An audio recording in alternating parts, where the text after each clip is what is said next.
Alex Homer. Thank you for joining me today. I am delighted to be joined by Brian James from Citrix and Neris Mutlu from Fujitsu, and we're talking about the employee experience today, and both of you are well versed in this area, so thank you for joining us. And we're talking about employee experience because it's really important for the success of the future workplace, but more importantly, actually to organisations' overall success. So we want to discuss today how do we get that right, and also what are the core components for getting that right, core components for organisations to consider really. So Neris, what do you feel they may be for organisations? Okay, thanks. I think that there are a number of components really. So intelligent work space is something where we talk about quite a lot. Really, we want to help our end users taking away all those sort of non-value add tasks that they have to do really. So this could be using artificial intelligence in order to kind of really help them make better decisions or even make those decisions for them. It could be automating some of those more non-value add tasks, you know, the ones that we have to do time and time again, which are kind of quite mundane, and it's not really about us adding any value to the organisation. And it can also be about making sure that we're always keeping a really, really good end user experience. So there's nothing worse than something breaking and you having to phone a service desk, wait for it to be fixed. Wouldn't it be so much better if we can see that your experience is getting poorer and poorer, and we're able to intercept that basically and prevent that from occurring by applying a fix or something similar to that. So that's kind of one element. And then something that I like to talk quite a lot about is the sort of boundary-less organisation. And there's two sort of elements to that actually. There's boundary in terms of where you work and how you work. And that's where we see people using lots of different devices. So they go from their tablet to their phone to their laptop, and they want that consistent experience, which is really, really key. But actually, if you start to then look at the organisational structure, you know, we have a whole generation of kind of millennials and Generation Z now that are coming into the workplace.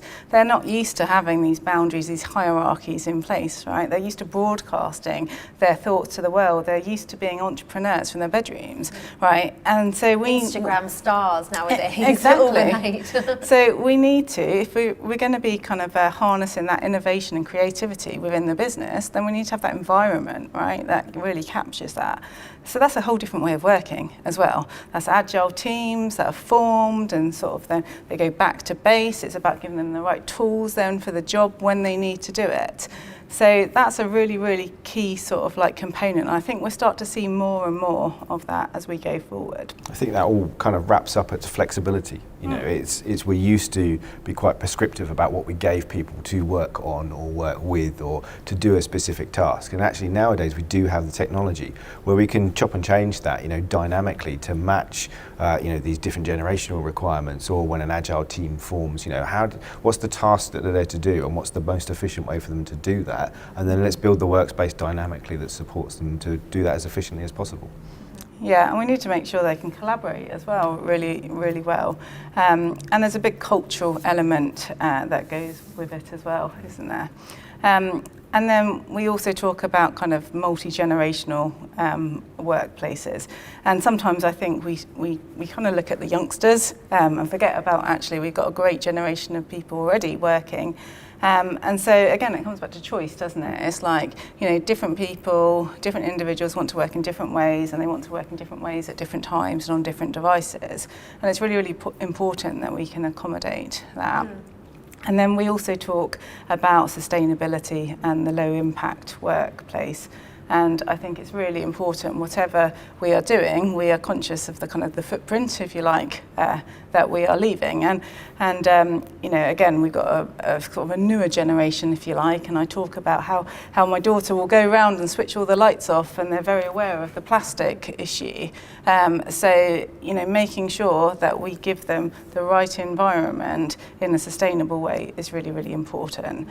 And then just one last thing around the components from my perspective is that sort of lifestyle workplace. And what I mean by that is I think in the past we've talked about being always on, being able to check your emails while you're walking your dog. Well, that's good if you want to do that. but it's really important that we don't always, encourage an always-on type environment. What we want to encourage is, again, choice, right? Choice of people wanting to work when they want to work, how they want to work, but in a way that they can have a good work-life balance. So that really also means they need to be more productive when they are at work. So they don't have to feel like they need to keep logging on at 11 o'clock at night just to catch up or just to stand still. Mm-hmm. That sounds like a sort of challenge for organisations to address that well-being question as well. So what sort of things can organisations put in place to consider these getting the best well-being for their employees, to make sure that employees are not having to make these crucial decisions themselves? There's practices and policies in place to really help them. Yeah, so some of it is a cultural element, and I think it's really important that within an organisation you kind of role model your expectations around it. That just because I'm sending an email at 11 o'clock at night doesn't mean that I might expect all of my team to do so. It might be because I left work earlier in the day to pick my children up, for example, so I'm logging back on in the evening. So I think we need to be quite open about the fact that people have this kind of like different work-life balance, and let's really embrace it, because it's really important that we have, really great employees in the workplace. And if that means a bit of flexibility, then that's a great thing. I think to see this kind of being done successfully, actually we have to form different alliances within the organisation itself. So, HR has to understand what IT is capable of doing. IT have to be able to kind of advertise to HR what the possibilities are in terms of giving choice and flexibility. And, if you get those two departments working together, actually, everything is available these days that you could really make a difference in how you're able to get people what they want to do the job at the right point in time without feeling obliged to conform to old principles that we used to have to work to. Yeah, and I think you get such good reporting and sort of analytics now from all the tooling that if, for example, you were concerned around employees working excessive hours, then actually as a responsible employer you can look at that and actually take some kind of action around that, which I think would be a really, really positive step to do as well. Yeah. I agree. And whose responsibility is that, do you think, within that organisation? Because I assume that IT departments are generally getting this user analytic data from the systems that we're using. But, is it a HR issue, a manager issue, a IT issue? How does that actually impact on the individual? It's an interesting question. I mean, I think the issue is ultimately, probably, or the responsibility probably does sit with the manager. But actually IT and HR are really kind of business partners, right, to the manager. Like you said, we can provide the analytics, we can see what's going on. HR can provide the kind of the guidance and the well-being and support around that.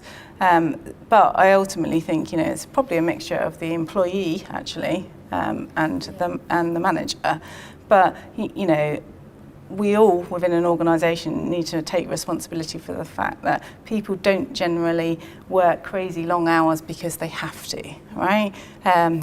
They do work crazy long hours because they have to, right? It's because that they're not able to keep up and the workload is too high.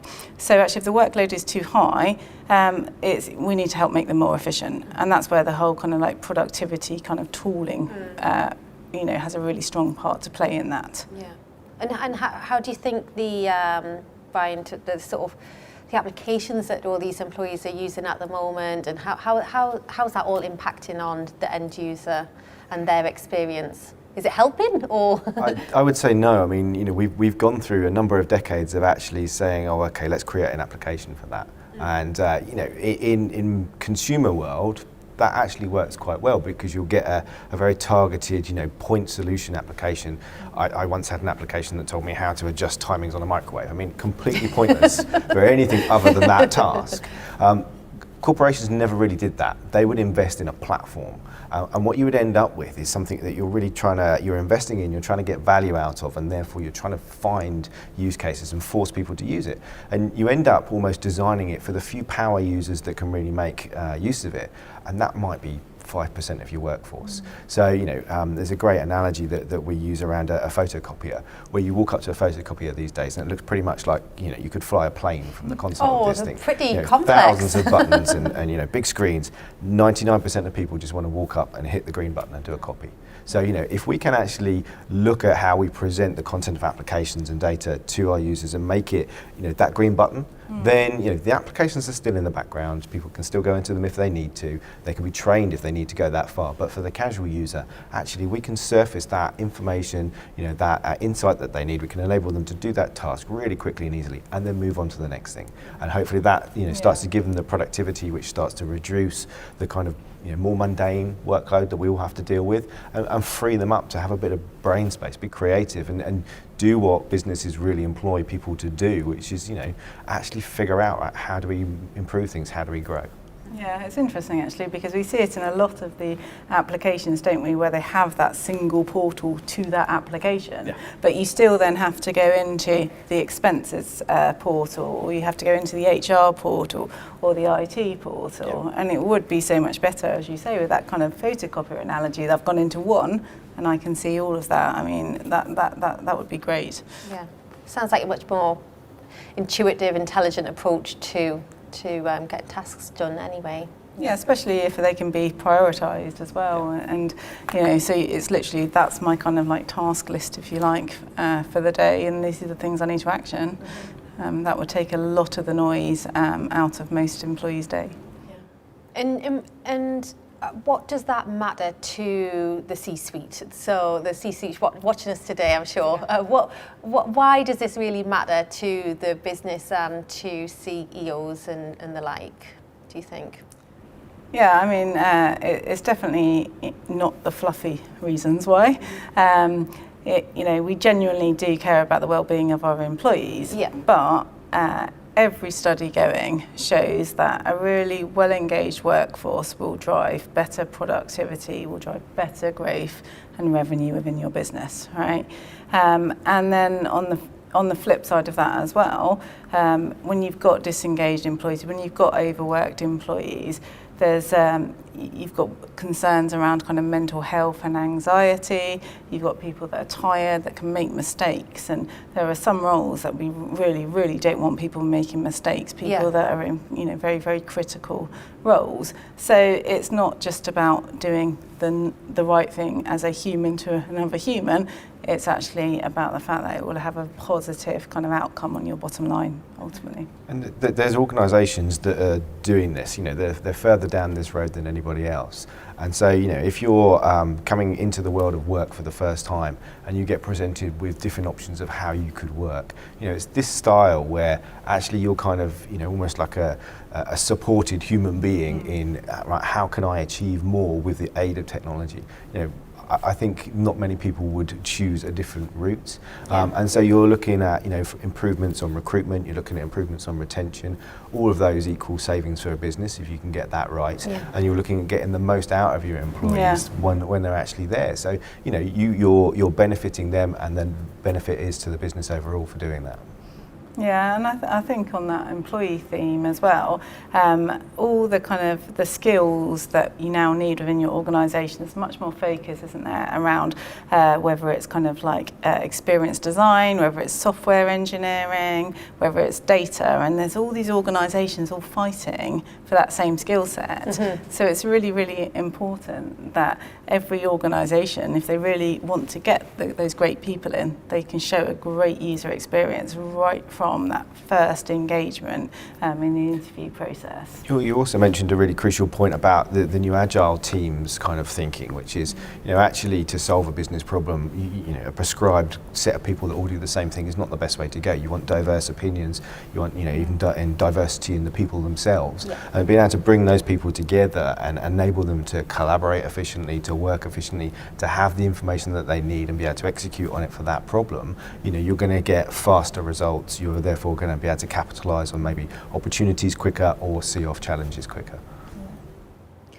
Thank you very much, both of you. So the race for talent and agility is certainly on. So if you want to find out more about this, about the employee experience and how to improve it within your organisation, please do visit us at digitalworkplace.globaljobfujitsu.com. Thank you both of you for joining us today, and thank you for listening.